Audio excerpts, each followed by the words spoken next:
Makanya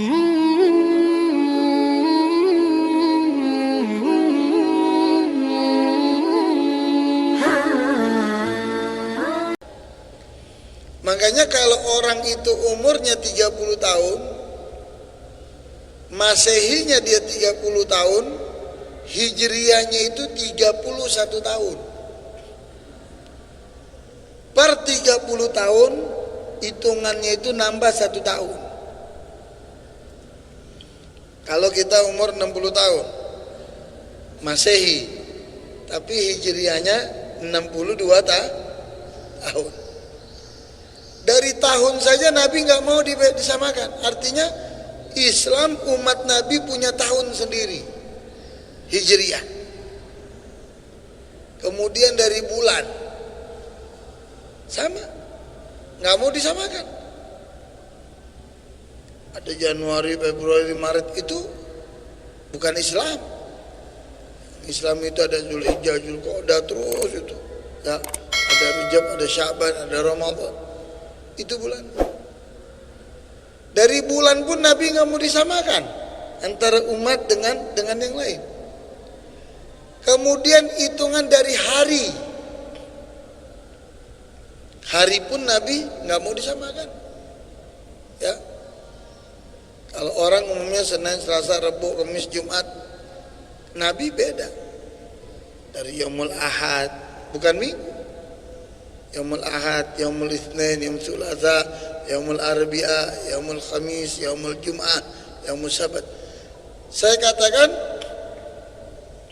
bahasa Indonesia ini bahasa yang banyak kekurangannya untuk menerjemahkan bahasa Arab.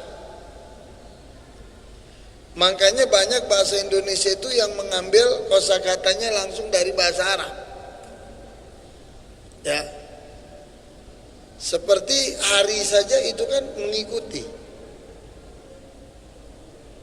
Dan banyak bahasa Indonesia ini kalau untuk diterjemahkan ke bahasa Arab ke Indonesia banyak juga yang nggak ada artinya. Misalnya kita katakan anfagah.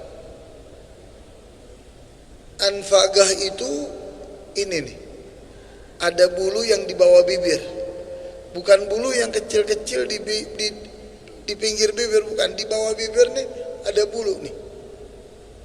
Ini namanya anfagah. Nah kalau bahasa Indonesianya apa coba? Bulu jenggot ini.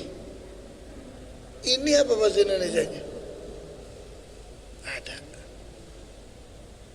Ya. Nah makanya dari hari pun Nabi nggak mau disamakan. Dari tahun, bulan, hari. Kemudian juga dari huruf dan angka. Sama. Makanya orang dulu dia lebih diwajibkan, khususnya saya ngalami itu waktu kita kecil, lebih dulu kenal huruf hijaiyah daripada huruf Latin. Lebih dulu kita itu kenal huruf hijaiyah dari alif sampai ya, daripada A, B, C itu tekan. Dan orang kalau yang mahrotnya pas, ya, yang mahrotnya pas itu huruf hijaiyah, berarti Latinnya sangat mudah. Ya, kemudian juga dari angka. Angka Nabi nggak mau disamakan dengan umat yang lain. Satunya bagaimana, duanya bagaimana, tiganya bagaimana. Itu hikmah yang kecil yang ingin saya sampaikan. Dari urusan bulan tahun itu Nabi tidak mau disamakan dengan umat yang lainnya, apalagi urusan ibadah. Ya. Makanya kalau ada orang katakan semua umat beragama itu ibadahnya sama, itu salah. Nabi tidak mau disamakan umatnya dengan yang lainnya. Itu. Bagaimana kalau saya cerita hijrahnya Nabi sangat menyedihkan. Bagaimana Nabi keluar dari kota Mekah ke Madinah, hijrahnya Nabi. Ya. Nabi itu bukan seorang pemimpin yang pengecut. Nabi bukan seorang pemimpin yang penakut. Sebelum Nabi keluar dari Mekah hijrah, ya, itu diperintahkan, ada riwayat yang mengatakan yang baru masuk Islam 11 orang. Ada yang mengatakan 9, ada yang mengatakan 17. Itu sahabat yang baru masuk Islam selama Nabi berdakwah di Mekah itu, ya, itu diperintahkan oleh Nabi untuk keluar lebih dulu, meninggalkan kota Mekah. Karena Nabi sudah punya firasat bahwasanya beliau akan dibunuh, akan diudak-udak. Diperintahkan untuk sahabat yang baru masuk Islam ini tinggalkan kota Mekah.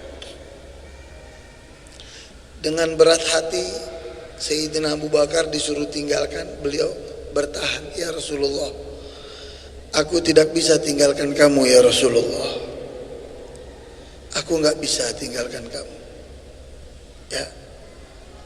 Akhirnya udah, begitu semua sahabat sudah keluar, Sayyidina Abu Bakar pun diperintahkan untuk tinggalkan kota Mekah dulu, walaupun kamu menunggu di perbatasan sana. Udah nggak ada. Lalu orang-orang kafir Quraisy, mereka mengucapkan, para pimpinannya, siapa yang bisa mendapatkan Muhammad dalam keadaan hidup atau mati akan diberikan ganjaran hadiah yang besar, ya. Singkat cerita, Nabi keluar. Sayyidina Abu Bakar kepikiran, apakah Rasulullah bisa keluar dari kota Mekah? Karena setiap perbatasan sudah dijaga. Setiap perbatasan pintu Mekah itu udah dijaga. Udah dijaga dengan orang-orang kafir Quraisy, dengan algojo-algojonya. Menangis Sayyidina Abu Bakar menunggu di pintu perbatasan, ya. Akhirnya Nabi keluar meninggalkan kota Mekah. Menjelang pagi hari Nabi tinggalkan. Ada riwayat yang mengatakan awalul lailah, ya.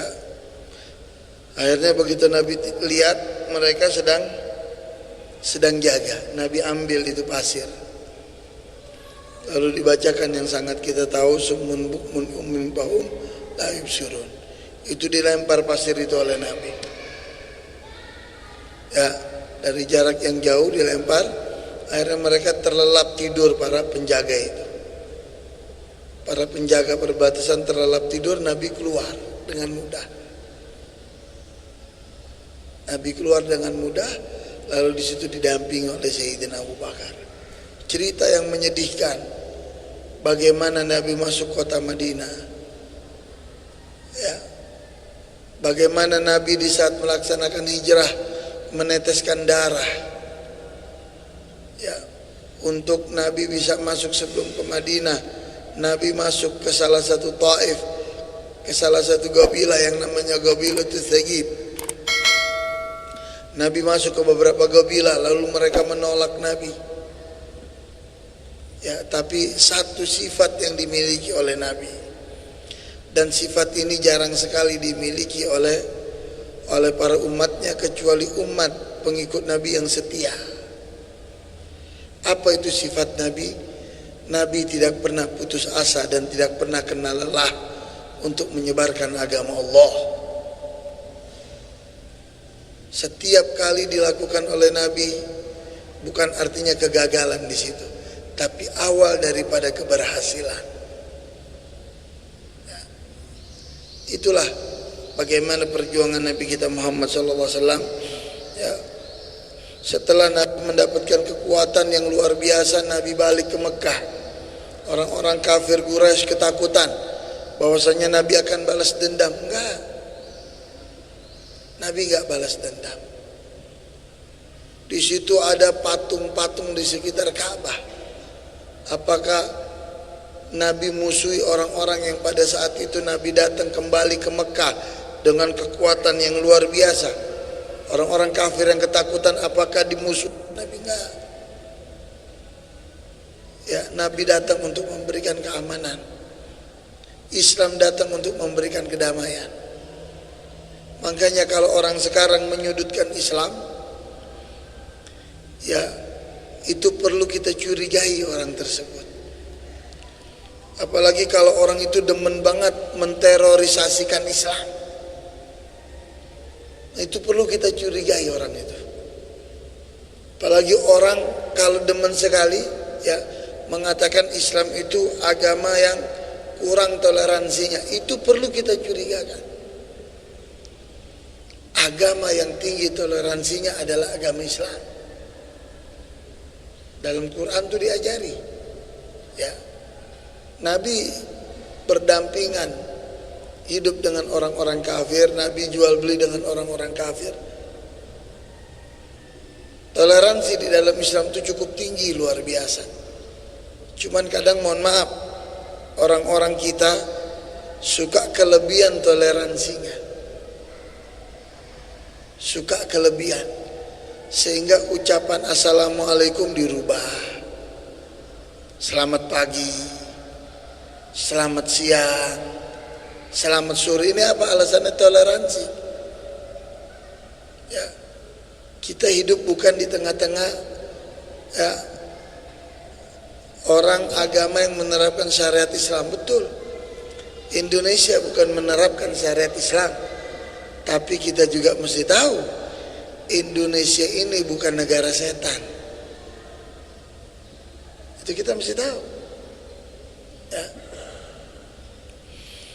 Nah, di sini dikatakan, kembali ke pembahasan kita, ya. Wa qala wa hakama ridha bi af'alillah ala wajhil ajmal an ta'taqida anna jami'al af'al waqa'at ala wajhi la ahkam minhu wal adala wal afdal minhu wal akmal wa dzalika wajibun ala kulli mu'min. Dikatakan dalam kitab Al-Qirtas, kita ini harus menerima redha atas ketentuan yang Allah tentukan untuk kita. Karena kenapa? Ya, keyakinan yang harus kita tanamkan, tidak ada hukum yang lebih baik daripada hukum Allah. Tidak ada keadilan yang bisa kita dapat melainkan keadilan yang Allah berikan kepada kita. Tidak ada kesempurnaan kebaikan yang lebih baik kecuali kebaikan kesempurnaan yang Allah berikan kepada kita. Jadi kita harus tanamkan orang-orang mukmin, wajib untuk orang mukmin, apapun ketentuan yang Allah tentukan kepada kita itu paling baik untuk kita. Kadang nanti dijelaskan di sini. Qala wa laysa min ar-ridha fi syai'in ma yajidu min ba'd al-aghniya min at-tuma'ninah inda tarki ba'd al-ma'murat aw irtikab ba'd al-mahdhurat fa inna fi'l al-ma'asi wa tark at-ta'ah mimma yakhlu ta'ala fa kayfa yarda huwa bi syai'in la yarda billah. Jadi begini, Allah tidak menginginkan hambanya jatuh ke perbuatan yang dilarang oleh Allah. Allah kepengen hambanya berbuat taat. Allah kepengen hambanya itu nurut. Allah tidak kepengen hambanya berbuat maksiat. Lalu kalau ada hambanya yang jatuh ke lubang maksiat, ada hambanya yang terjerumus ke tempat maksiat, tempat maksiat. Lalu dia katakan seperti ini, ya, mungkin ini sudah ketentuan Allah untuk saya berbuat maksiat. Mungkin di sini Allah sudah redha saya buat maksiat. Itu enggak boleh. Kenapa Allah berikan iman kepada kita? Allah berikan pilihan dua jalan kepada kita, surga dan neraka. Disitulah Allah perintahkan kepada kita untuk menggunakan akal kita, mana perbuatan yang baik yang akan membawa kita kebaikan dan mana perbuatan jelek yang akan menjerumuskan kita. Jadi kalau ada orang ahli maksiat, para pelacur, Dia bilang begini, saya menjual diri saya yang kena penyakit AIDS saya. Ya. Lalu pemabuk mengatakan saya minum minuman keras ini yang rusak diri saya. Lalu para penjudi mereka katakan aku main judi, yang habis duit, yang rugi itu duit saya. Lalu ada urusan apa dengan Anda semua? Duit saya, yang rugi saya buat maksiat juga yang rugi saya. Ya kita jawabnya gampang sama orang yang ngomong begitu. Gak usah kita sulit jawabnya. Jawab betul. Yang Anda sampaikan semua betul. Anda penjudi, Anda main judi, uang Anda yang merugi Anda, betul. Anda pelacur yang menjual diri Anda, yang rusak diri Anda, yang kena penyakit itu Anda, betul. Anda yang pemabuk, yang mabuk Anda, yang rusak diri Anda, ya itu betul, nggak salah. Tapi satu saya ingin sampaikan, bilang sama mereka, Allah turunkan azab sebab perbuatan yang Anda lakukan. Allah turunkan azab sebab perbuatan Anda yang Anda lakukan. Allah turunkan azab karena perjudian. Allah turunkan azab karena pelacur. Allah turunkan azab karena orang minum minuman keras. Jadi Allah turunkan azab karena dosa yang Anda lakukan sebelum Allah menurunkan azab. Dan kalau Allah sudah turunkan azab, al-bala'u ya'um, semua kena. Bukan cuma ente yang kena kalau Allah turunin azab. Kalau ada gempa, ada banjir, bukan cuma ente yang kena. Ya, sebelum Allah turunin azab, mendingan ente dulu keluar dari kampung kita. Keluar dulu ente. Karena yang namanya azab kalau Allah sudah turunkan, Pak, ya baik itu berupa tsunami, berupa gempa, apa itu musibah atau itu azab, namanya sifatnya. Itu dia nggak milih-milih tuh. Tsunami nggak milih-milih atau gempa nggak milih-milih. Hanya mengenai tempat-tempat ahli maksiat saja enggak. Semuanya kena. Nah, tapi setiap kejadian, Pak, Allah pasti berikan ibratan linadhirin. Allah pasti berikan ibrah, peringatan, seperti tsunami di Aceh yang begitu dahsyat. Ya, ratusan ribu umat Islam meninggal di sana. Rumah hancur. Ya, kalau kita lihat bagaimana itu. Tapi Allah jadikan ibrah, yang bangunan yang berdiri kokoh itu masjid yang banyak. Masjid dan makam-makam orang soleh. Masjid dan makam orang soleh. Bagaimana Masjid Baitur Rahman di Banda Aceh.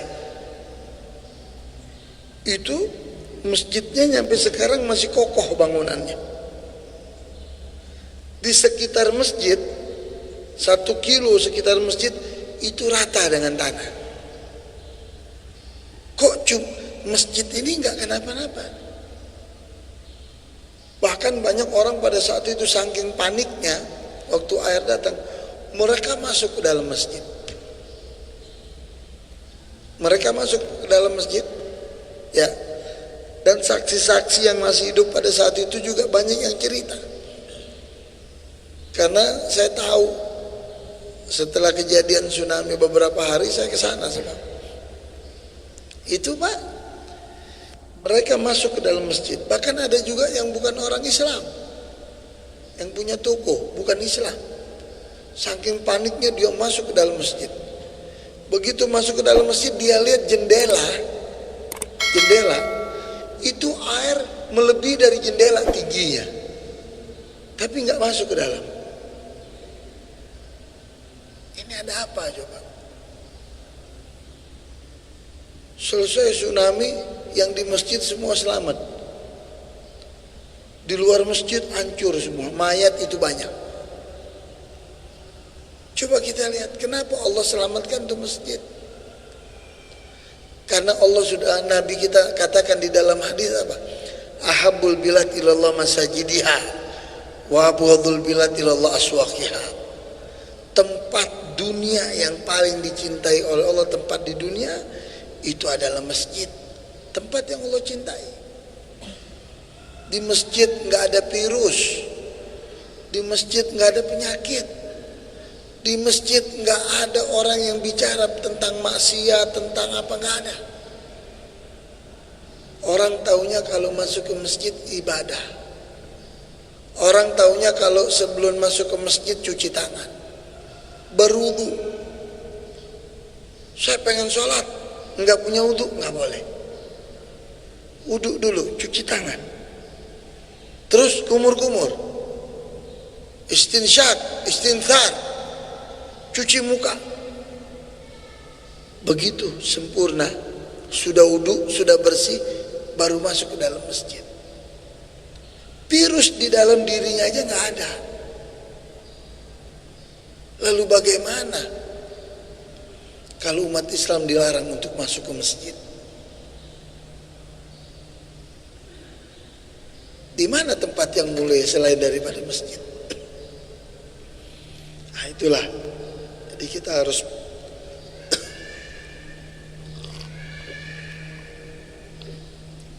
tempat yang dicintai oleh Allah di dunia itu masjid. Yang dibenci oleh Allah adalah apa? Pasar, mall, pasar-pasar. Itu kenapa? Karena di pasar itu segala macam ada. Copetnya ada, malingnya ada, yang ngomong urusannya dunia tuh banyak. Emang urusannya dunia? Makanya kalau kita masuk ke pasar, kita baca doa.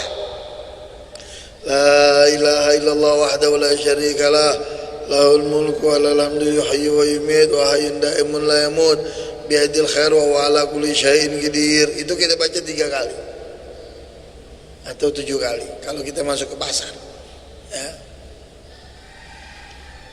Kemudian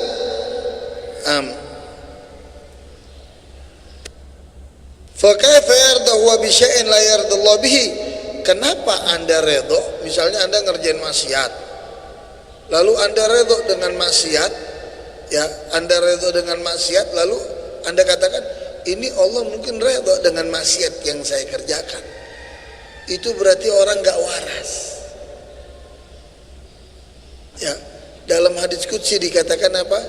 Barang siapa yang merasa aman di saat dia berbuat maksiat, merasa aman di saat dia berbuat dosa, itu murka Allah akan dekat mengenai orang tersebut. Jadi kita kalau lihat dosa tuh Pak, orang mukmin yang betul-betul mukmin yang dikatakan idza dzukirallah wajilat qulubuhum, hatinya gemetar kalau disebutkan nama Allah. Itu mukmin yang sejati. Dan mukmin yang sejati itu ialah kalau dia melihat dosa, kalau dia lihat dosa, takut dengan dosa itu sama seperti dia duduk di bawah kaki gunung. Bagaimana kalau gunung ini meletus, sedangkan saya ada di kaki gunung? Apakah saya bisa selamat ini? Takutnya orang mukmin berbuat dosa sebagaimana takutnya orang yang ada di kaki gunung. Dia takut gunung itu meletus. Itu orang mukmin yang sejati, ya. Dan kalau ada orang yang ngegampangin hukum Allah Pak, itu gak usah kita ikuti itu orang, ya. Makanya kita kepengen sebenarnya kita punya ada Majelis Ulama Indonesia. Kita kepengen Majelis Ulama Indonesia, ya, kalau ingin mengeluarkan fatwa bukan hanya sekedar pimpinan-pimpinan petinggi daripada majelis fatwa yang ada di MUI saja. Coba dong undang. Kita ini ada beberapa provinsi. Dari provinsi kita undang 2 saja kiai yang istiqomah untuk membicarakan fatwa yang akan dikeluarkan oleh MUI. Minta masukan. Jangan MUI gampang sekali mengatakan halal, sedangkan itu mengandung daripada babi. Ini nggak boleh, ya. Jangan hanya turu-turu majelis fatwa yang ada di dalam MUI bagaimana, udah halalin saja tanpa melalui kajian. Ini bahaya, betul, bahaya. Ya. Orang yang diredhoi oleh Allah, Pak, saya kasih tunjuk ya. Orang yang diredhoi oleh Allah, dia hidup di satu lingkungan, di satu tempat. Dia sampaikan itu yang hak dan dia banyak dibenci. Itu orang diredhoi oleh Allah. Itu diredhoi oleh Allah. Hidup di satu negara, apalagi negara itu mayoritas Islam seperti Indonesia, ya, negara demokrasi, menyampaikan yang hak itu banyak musuhnya. Kalau dia tetap menyampaikan yang hak, apapun resikonya, berarti orang itu diredhoi oleh Allah. Nggak boleh kita punya mulut, tidak boleh kita diam dalam kebungkaman sesuatu yang dilarang di dalam agama. Nggak boleh kita diam, ya, ungkapkan itu, ya. In takfuru fa inna Allah ghani ankum wa la yardi li ibadil kafirun tashkuru bi lakum wa inna ma radiyallahu hadzal miskin an nafsi fa dhanna annahu radha an rabbi wa radha an Allah wa anna nafsi ba'id ay yastamir fi mawtin wahid. Qala wa ma ahsana ma qala al-imam al-Ghazali radhiyallahu an fi risalatihi ila Abil Fath ad-Damashqi rahimahullah ar-ridha wa an tarda bima yaf'al Allah batinan wa taf'al ma yardi zahiran wa batinan. Intaha kalam al-Haddad. Falakat ahsana wa ajala fadharbu rijal tasluhu sabil sadat. Jadi dikatakan di sini, ya, oleh Imam Al-Ghazali dan Al-Habib Abdullah bin Al-Haddad Sahib Ar-Ratib, ya, dikatakan wa ma ahsan maqala Imam Al-Ghazali fi risalatihi ila Abil Al-Bashki radhiyallahu anna ridha bima yaf'alu Allah ta'ala batina. Jadi kita redha atas ketentuan yang Allah tentukan kepada kita, ya. Ada dua, Pak. Ada secara batiniah, ada secara zahiriah. Secara batiniah, ya, itu kita tanamkan di dalam diri kita yang sedalam-dalamnya, kita redha atas ketentuan yang Allah tentukan kepada saya. Saya redha atas apa yang Allah berikan kepada saya. Itu yang pertama, secara batiniah. Adapun secara zahiriyah, setiap pekerjaan yang kita kerjakan di situ pekerjaan baik, itu disitulah adanya ketentuan Allah untuk kita. Seiring dengan batin kita kerjakan. Lalu kalau ada kejelekan yang kita kerjakan, jangan kita katakan apa, ini antara batin kita sama zahir kejelekan yang kita kerjakan itu sama. Itu beda. Makanya kebaikan itu datangnya dari Allah, Adapun kesalahan itu datangnya dari pribadi kita. Karena pada hakikatnya Allah tidak menginginkan jelek, Allah tidak menginginkan tidak baik untuk hambanya. Allah menginginkan hambanya itu baik. Oleh karena itu, qala al-Ghazali in qila fama faidatun ad-du'a ma anna al-qadha la marada lahu falam anna jamilatul qadha raddal bala bidua. Jadi jangan lupa, kata Imam Ghazali, keutamaan doa itu jangan lupa. Kita baca istighfar, kita baca ta'awudz, a'udzubillahi minasyaitonirrajim. Sudah kita bahas itu mengenai ta'awudz. Kata Imam Ghazali jangan lupa, ya, anna min jumlatil qadha raddal bala bidua. Ya, yang bisa menolak bala itu doa, Pak, sama sedekah. Makanya orang dulu Sampai sekarang saya punya orang tua, mertua saya sering betul bilang, kalau misalnya kita ada masalah, ada musibah, atau kita selamat daripada musibah gitu, kita selamat, ngomong sama orang tua, kata orang tua apa? Ya udah, beli beras dulu deh, mau 1 karung kecil, udah sedekah dulu deh. Ya, karena sedekah itu menolak bala. Doa itu Pak senjata orang-orang mukmin. Ad-du'a silahul mukmin, bukan muslim. Kata Nabi, doa itu senjata orang yang beriman. Jangan kita beranggapan apa? Kita berdoa, kita minta sama Allah, kita nggak punya senjata. Itu senjata kita. Ada saatnya, ada waktunya senjata itu akan Allah unjukkan. Bagaimana senjata yang kita miliki? Ada waktunya Pak. Ini bangsa merdeka dengan apa ya? Sebentar lagi kita merayakan hari kemerdekaan NKRI. Kalau kita kembali bangsa ini merdeka, apakah dengan senjata, dengan alat tempur canggih? Enggak. Senjata kita ketinggalan. Bangsa kita merdeka dengan bambu runcing. Bagaimana sejarah membuktikan? Enggak masuk logika manusia. Bambu runcing bisa mengalahkan alat-alat tempur yang canggih. Ini bangsa merdeka jasa daripada siapa? Jasa daripada para kiai, para ulama, para ajengan yang memerintahkan santri-santrinya untuk ikut berjuang. Islam jasanya besar. Ulama andilnya besar dengan kemerdekaan bangsa ini. Tapi sayang, 1000 sayang, makin akhir jasa ulama dihilangi. Seakan-akan kiai, ulama, habaib nggak ada jasanya di bangsa ini. Ya, itu kita harus hati-hati. Kita nggak boleh diem. Lama-lama kalau kita diem, ntar yang punya jasanya ini yang bukan orang Indonesia, yang nggak ikut berjuang, dibilang punya jasa.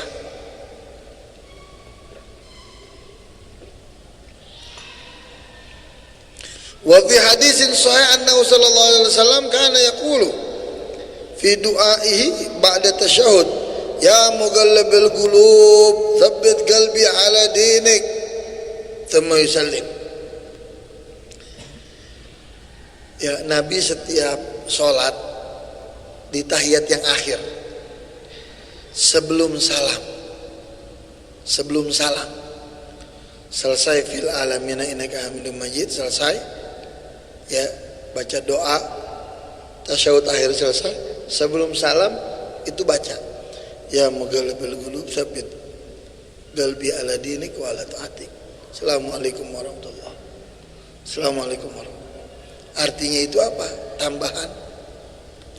Wahai Allah yang membolak-balikkan hati, wahai Allah yang membolak-balikkan hati, tetapkanlah hatiku ini ala dinik, atas agamamu, wa ala ta'atik, dan dalam taatmu ya Allah. Baru kita salam. Allah Pak yang bolak-balikin hati kita. Karena semua yang kita lakukan itu bermula itu dari hati. Kalau hati itu sudah bicara, yang lain bekerja. Hati A, baru mata bekerja, baru telinga bekerja, baru tangan bekerja, panca indera bekerja. Itu remote-nya dimulai dari hati. Maka kalau orang hatinya sudah bersih, kalau orang hatinya sudah baik, hatinya sudah benar, tidak ada yang keluar dari hatinya kecuali yang baik, sehingga panca inderanya yang dia lakukan itu sesuai dengan apa yang keluar dari hati dia. Tapi kalau orang yang hatinya kotor, yang hatinya busuk, penuh iri, penuh dengki, penuh adu domba, yang keluar dari hatinya itu cermin atas perbuatan dia semuanya. Ya, semoga Allah bersihkan kita punya hati. Makanya saya ingat betul almarhum murabbi kita Kiai Haji Muhammad Arifin Ilham, ya, Allahumma ighfir lahu warhamhu, ya, wa'afi wa'fu anhu. Almarhum itu sering sekali kalau ceramah itu selalu ke hati.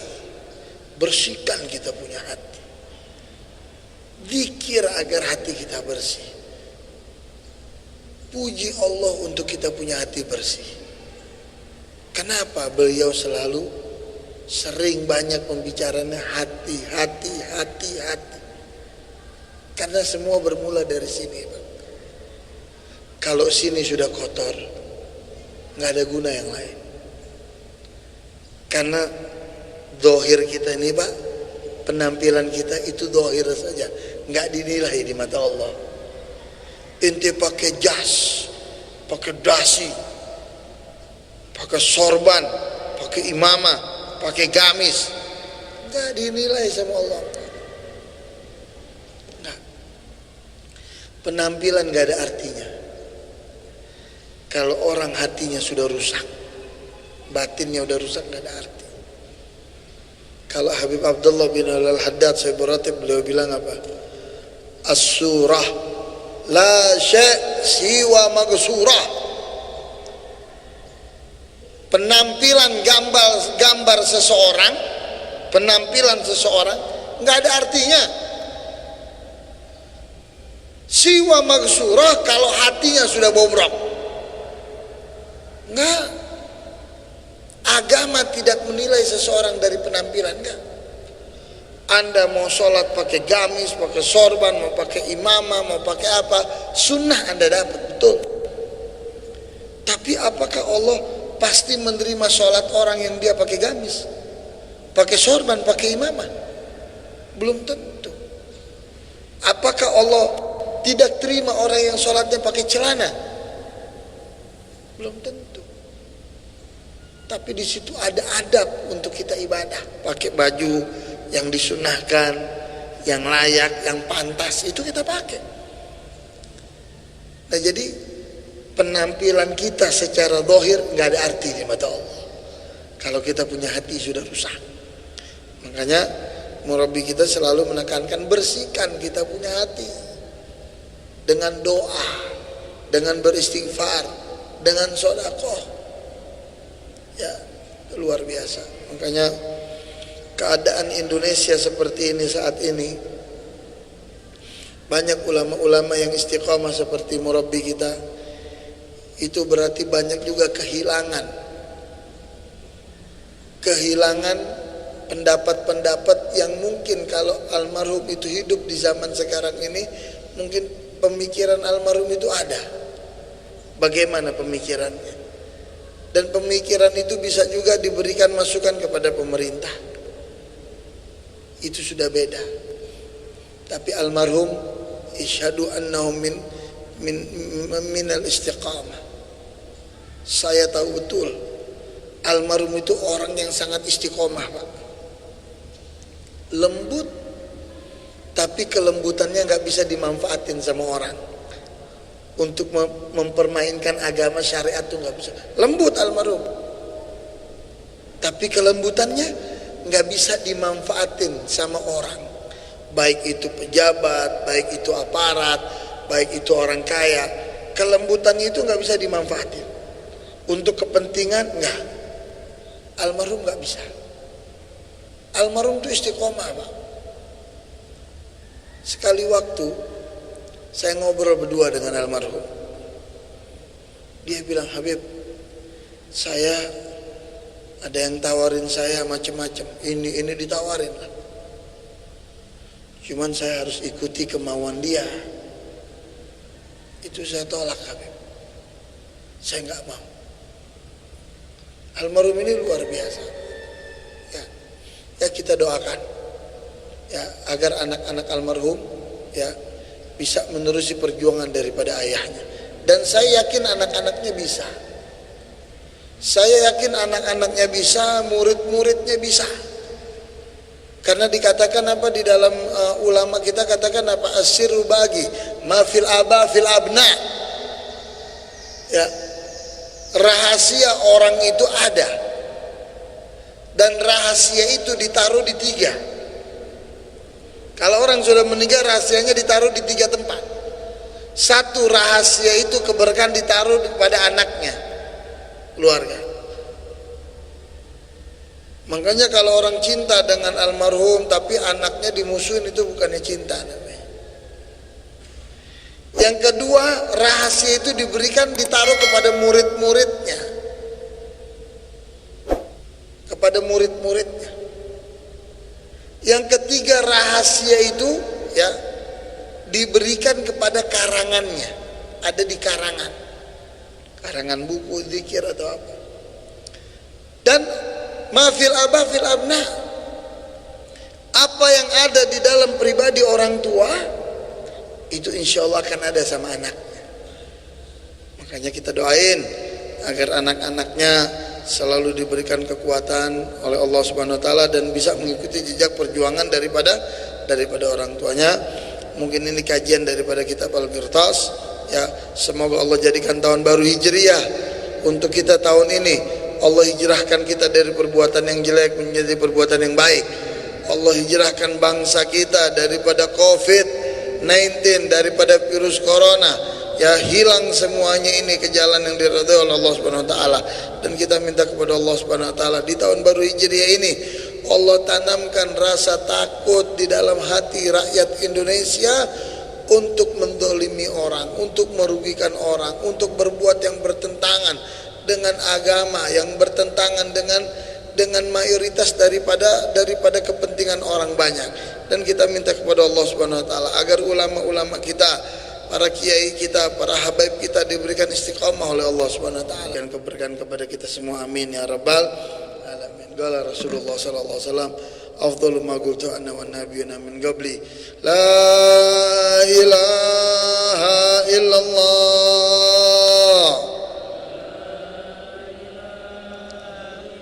La ilaha illallah.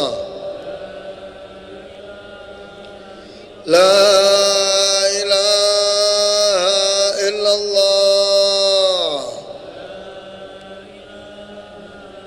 Muhammadur Rasulullah. Ya Allah ya Rabbana, hidupkanlah kami dengan kalimat la ilaha illallah. Matikanlah kami dengan kalimat la ilaha illallah. Masukkanlah kami ke lubang kubur dengan kalimat la ilaha illallah. Bangkitlah kami di padang mahsyar dengan kalimat la ilaha illallah. Bersama ahli la ilaha illallah. Di bawah bendera la ilaha illallah, yang mana bendera tersebut di tangan Muhammad Rasulullah. Rabbi fanfa'na bi barakatihim wahdinal husna bi hurmatihim wa amitna fi tariqatihim wa mu'afati minal fitani ala hadhin niyat wa kullu niyat salah jami'ah hadratin nabi al-fatihah.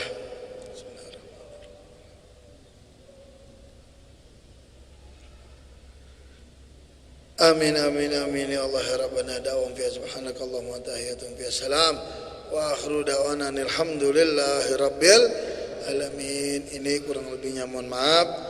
Assalamualaikum warahmatullahi wabarakatuh.